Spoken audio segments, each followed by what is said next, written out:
Stop replanting your garden every year. I'm serious, you don't have to.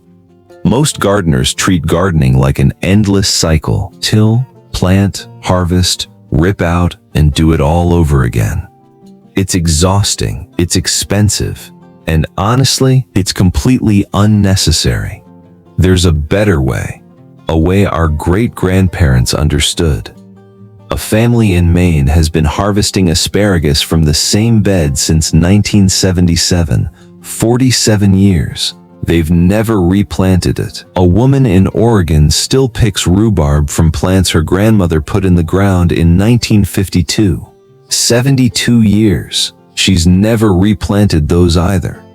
These are perennial crops. Plant them once. They come back every year on their own. Today, I'm walking you through 10 perennial crops you can put in the ground this season that will keep producing for decades.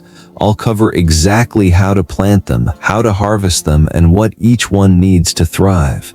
And the crop at number 1, it kept families alive during the Great Depression. Archaeologists have found evidence of it in Native American villages over 1,000 years old. It's 16% protein and contains all the amino acids your body needs. Plant it once and your great-great-grandchildren will still harvest from it. Quick question before we dive in. Do you already grow any perennial vegetables? Drop yes in the comments if you do. Drop no if you're just learning. I read every response. Let's get into it. We're counting down from 10 to 1, and stick around because the final 3 crops have been feeding families for centuries longer than anyone can remember. Crop number 10, walking onion, also called Egyptian onion. Here's what makes it unique. Instead of producing flowers at the top, walking onions produce clusters of tiny bulbs. The stalk gets heavy, falls over, and those bulbs plant themselves a few inches away. They literally walk across your garden. There's a garden in Vermont that was abandoned in 1982. The house is gone. The barn collapsed. The family moved away decades ago. But the walking onions are still there, still spreading, still producing. No one has tended them in over 40 years. You'll want to plant the bulbs in fall or early spring, about an inch deep and 12 inches apart. They're not picky about soil, but they prefer full sun. Give them that, and they'll reward you forever. Once established, you'll get 3 harvests each year. In early spring, pull the green onions. In summer, harvest the small bulbs at the top. In fall, dig the larger bulbs underground. 3 harvests, year after year, from one planting. Walking onions are extremely cold-hardy. They survive winters that kill other onions. And once you plant them, you'll never buy onions again. A single planting will spread and feed you for the rest of your life. Here's the payoff. Plant them once, and decades from now, someone might wonder who planted that patch. That someone could be your grandchild. One thing to remember, give them space to roam. Plant them at the edge of your garden where they can spread without taking over everything else. Crop number 9, ostrich fern. You probably know them as fiddleheads. Those tightly coiled springs that appear in early spring? That's the harvest. At farmers markets, they sell for up to $20 a pound. But once you plant them, you'll never buy them again. Every spring for thousands of years, Native American families walked the same paths through the woods. Grandmothers led daughters, daughters led granddaughters. They were returning to the same fiddlehead patches their ancestors had harvested from generations before. Those patches are still there today. Think about that.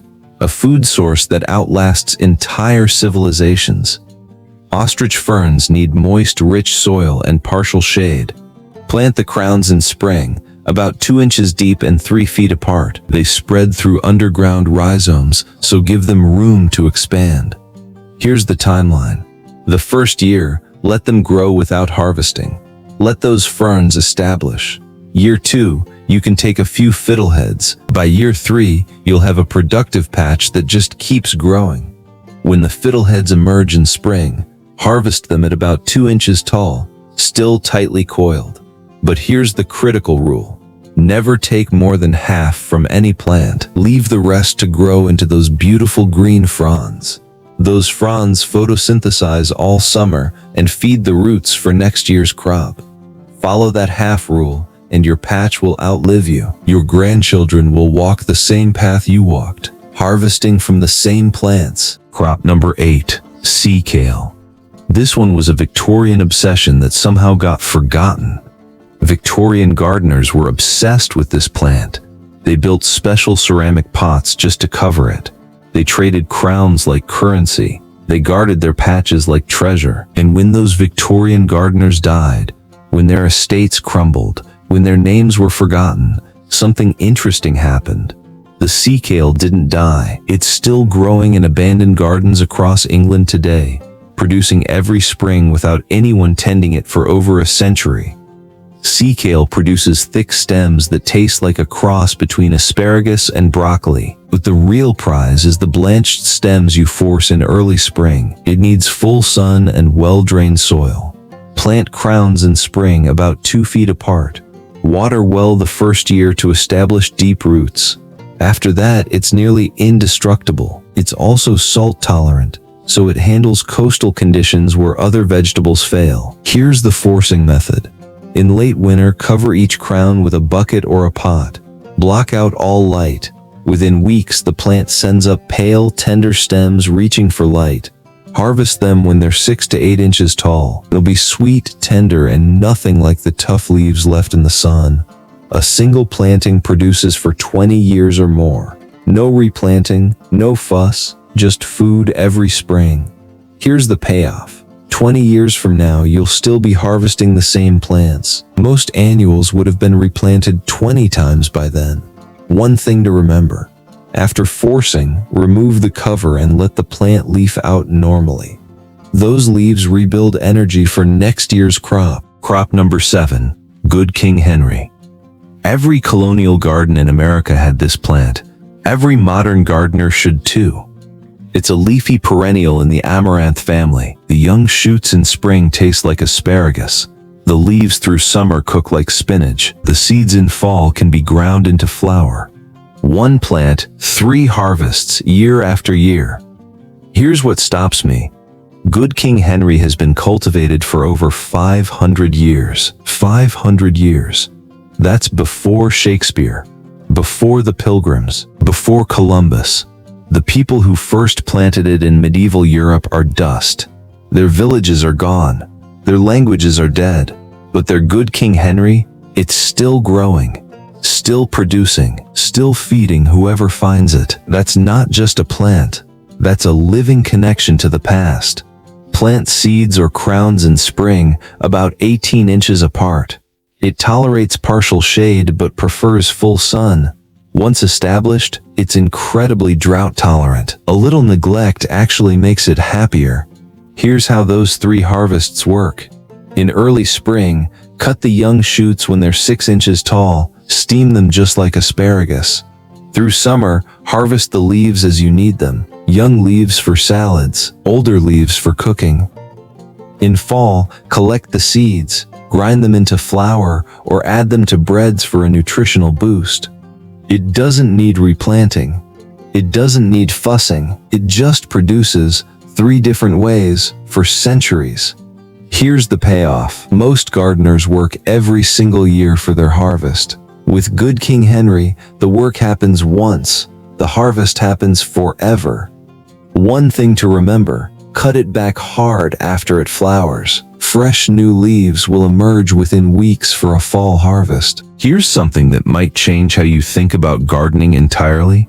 Nearly all of human history, across every continent, our ancestors relied on perennial food systems. Forests, savannas, and woodlands provided food without anyone planting seeds every year. The idea of tilling soil and replanting annually? That's a recent experiment, about 10,000 years old, which is a blink in human history. What I'm sharing with you today isn't some new gardening trend. It's a return to how humans ate for most of our existence. These crops aren't just convenient, they're how food systems were designed to work. With that in mind, let's keep going. The next 3 crops are where this really comes together. Before we go further, I'm curious about something. What's the biggest challenge in your garden right now? Too much heat? Early frost? Poor soil? Drop it in the comments. The next 3 crops handle tough conditions better than almost anything else, and I want you to know which ones fit your situation. Crop number 6, Jerusalem artichoke, also called sunchoke. Let's clear up the name right now. It's not from Jerusalem. It's not an artichoke. It's a Native American sunflower that grows edible tubers underground. In 1804, Lewis and Clark were starving. Their expedition was running out of food. Winter was coming. They were days from failure. Then a Native American woman showed them this plant. They dug in the frozen ground and found tubers. They ate. They survived. They continued west. Native Americans had been cultivating sunchokes for thousands of years. They planted them once and returned to the same patches generation after generation. When food ran out, the sunchokes were always there. Plant tubers in early spring, about 4 inches deep and 12 inches apart. Full sun, any soil. They're not picky. In fact, they grow so easily that some gardeners consider them invasive. I call them generous. A small 4x4 foot patch yields 5 to 10 pounds of tubers every fall. And here's the best part. They store perfectly in the ground all winter. You don't have to harvest them all at once. Just dig what you need when you need them. They'll be fresh and crisp even in January. Nutritionally, sunchokes contain inulin, a prebiotic fiber that feeds healthy gut bacteria. They're also high in iron and potassium. They're not just filler, they're actually good for you. Here's the payoff. Once you plant them, they come back thicker every year. You'll never plant them again. Most gardeners replant potatoes every single spring. You'll replant sunchokes exactly never. One thing to remember, plant them where they can spread. Give them their own space away from your main garden. They're generous, but they don't respect boundaries. Crop number 5, sorrel. This green should be in every garden, and I'm genuinely surprised it isn't. There's a monastery in France that's been abandoned since the Revolution. The monks were driven out in 1792. The building fell to ruin. The gardens were overtaken by weeds. But every spring, if you walk through those ruins, you'll find something growing among the stones. Sorrel. The same sorrel the monks planted over 200 years ago. Sorrel is a leafy perennial with a bright lemony flavor. It's not a substitute for spinach. It's its own thing entirely. The acidity wakes up salads, soups, and sauces in a way nothing else can. Plant seeds or crowns in early spring, about 12 inches apart. Sorrel tolerates partial shade but does best in full sun with regular moisture. A little compost in spring is all the feeding it ever needs. You can start picking outer leaves about 8 weeks after planting. From then on, harvest by cutting leaves as needed. The more you cut, the more it produces. Some patches in Europe have been harvested continuously for over 100 years. 100 years of harvest from one planting. That means someone's great-grandparents ate from the same plant they're still eating from today. Young leaves are mild enough for salads. Larger leaves can be cooked into soups, sauces, or omelets. In France, sorrel sauce is a classic accompaniment to fish and eggs. It's been that way for centuries. Here's the payoff. While your neighbors are buying expensive greens at the store every week, you'll step outside and cut fresh sorrel from a plant your grandchildren might one day inherit. One thing to remember, cut the plant back hard after it flowers. Fresh new leaves will emerge within weeks. You'll have sorrel from early spring until late fall, year after year. Crop number 4, horseradish. This crop keeps giving whether you want it to or not. Before refrigeration, before grocery stores, before any of us were born, families faced a problem every winter. How do you keep food from spoiling? How do you stay healthy when fresh vegetables are gone? The answer, for generations, was horseradish. Every homestead had a patch tucked in the corner. They used it to preserve food. They used it to ward off illness. They used it to add flavor to bland winter meals. And here's the thing. Some of those patches are still producing today, over 150 years later. The people who planted them are long gone. The horseradish remains. Think about that the next time you're grating a fresh root. Horseradish is a root crop in the Brassica family. The heat comes from compounds released when you grate the root. Fresh horseradish has a kick that store-bought versions can only dream of. You don't plant seeds, you plant root cuttings. In early spring, dig a hole, drop in a pencil-thick piece of root at a 45-degree angle, and cover with soil. That's it. One root becomes a massive clump within 2 years. In fall after frost, dig up what you need. Take the largest roots for grating, leave smaller pieces behind. They'll regrow for next year. This cycle repeats indefinitely. You'll never plant horseradish again. Here's the payoff. A single planting can feed your family, your neighbors, and your children's families for generations. Try doing that with a packet of annual seeds. One thing to remember: plant horseradish where it can spread. Give it a corner away from everything else. Once established, it's nearly impossible to remove, but that's exactly the point. You want it to stay. We're getting close to number 1. The next 3 crops are the heavy hitters. These are the ones that have been feeding families for centuries longer than anyone has kept records. If you only have space for a few perennials in your garden, make it these next 3. They'll outlast you, your children, and probably your grandchildren too. Crop number 3, rhubarb. Every homestead needs rhubarb. There are patches of rhubarb scattered across New England that have been producing for over 50 years.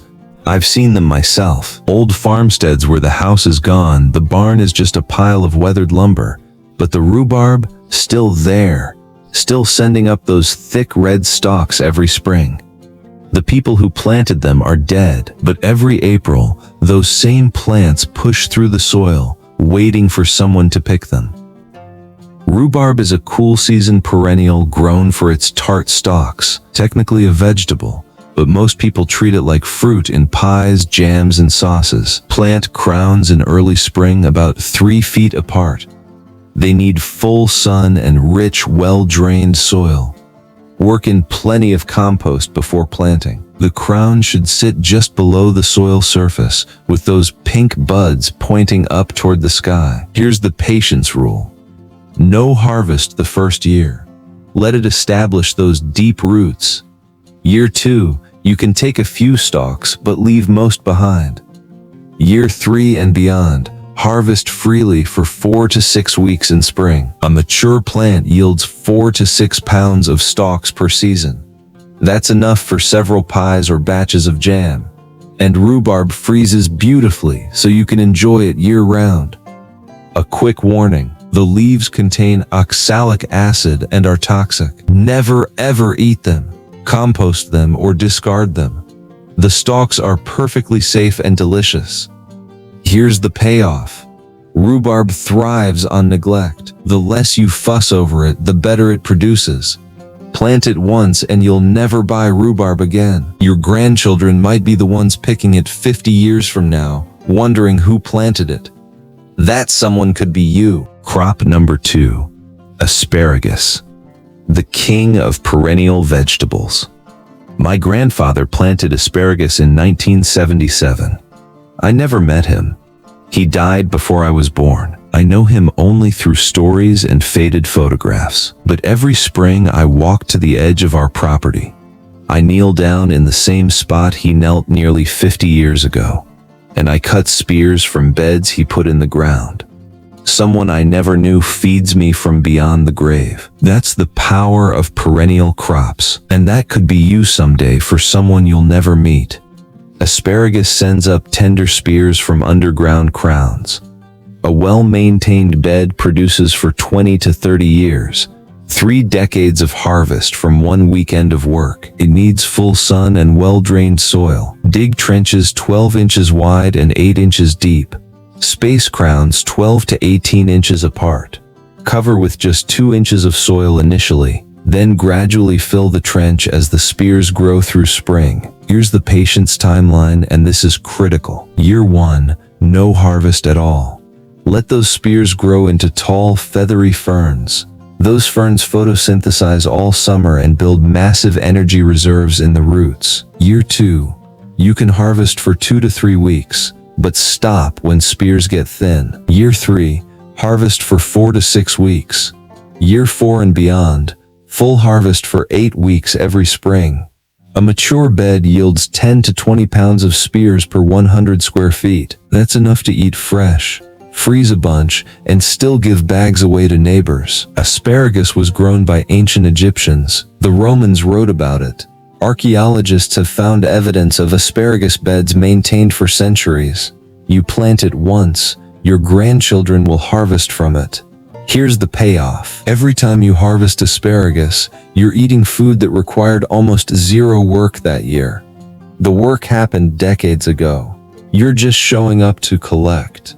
One thing to remember, stop harvesting when the spears get thin, about the width of a pencil. Let those grow into ferns. They're feeding next year's crop. Crop number 1, ground nut, also called hopness or Indian potato.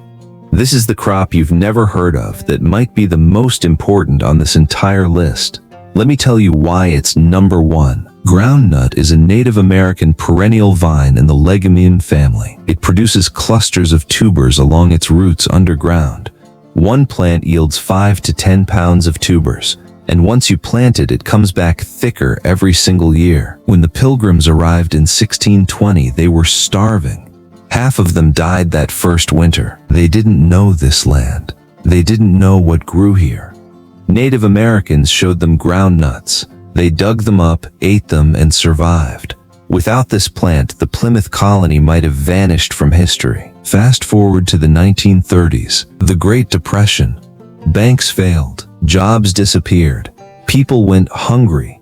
But families with groundnut patches, they ate. The same patches that fed indigenous people for centuries fed American families during the worst economic crisis in history. There are patches in New England that have been harvested every fall for over 300 years. 300 years. That's before the United States existed, before the Constitution, before any of this. The people who planted them are dust. Their names are forgotten. Their stories are lost. But the food remains. That's not gardening. That's immortality. Plant tubers in spring, about 3 inches deep and 2 feet apart. Groundnut needs something to climb on. A trellis, a fence, or nearby shrubs. It prefers moist soil and partial shade, but adapts to almost any condition. Dig tubers in fall after the vines die back. You don't have to harvest them all. Leave some in the ground and they'll regrow thicker next year. Once planted, you never plant again. Here's what makes groundnut truly special. It's 16% protein by weight. That's higher than potatoes, higher than corn, higher than most grains. And unlike most plant proteins, it contains all the essential amino acids humans need. It's a complete protein growing underground perennially without any work from you. The same patch that fed an Iroquois family in the 1600s could feed your great-great-grandchildren in the 2300s. Here's the ultimate payoff. Everything else in your garden will die when you stop tending it. Groundnut won't. It will keep producing for centuries, long after you're gone, long after your house is gone, long after anyone remembers your name. But they'll remember the food. One thing to remember, give it something to climb. Plant it once and your descendants will still be digging tubers from the same patch centuries from now. This is the crop that built America, and it can build your legacy too. Every year you wait to plant these crops is a harvest someone in your family will never have. A perennial planted next spring begins producing years sooner than one planted a decade from now. Time moves whether you participate or not. Think about what I said earlier. For most of human history, we didn't replant everything every year. We lived within food systems that sustain themselves. These 10 crops give you a piece of that, a way to step out of the endless cycle and into something permanent. You now have 10 crops you can plant once that will keep producing for decades. You know exactly how to plant them, how to harvest them, and what each one needs to thrive. You have the chance to be the person in your family who decided to build something lasting, something living, something that keeps giving long after you've taken your last harvest. That's not gardening, that's leaving something behind. Someone planted the asparagus I harvest today. I never knew them. I don't know their name. I don't know their face. But every spring I think about them, I thank them, and I hope someone does the same for me someday. If this video taught you something new, subscribe to the channel. Every week we explore practical ways to grow more food with less work. And drop a comment and tell me, which of these 10 perennial crops are you most excited to plant? What do you want to leave behind? I read every single response. See you in the next video.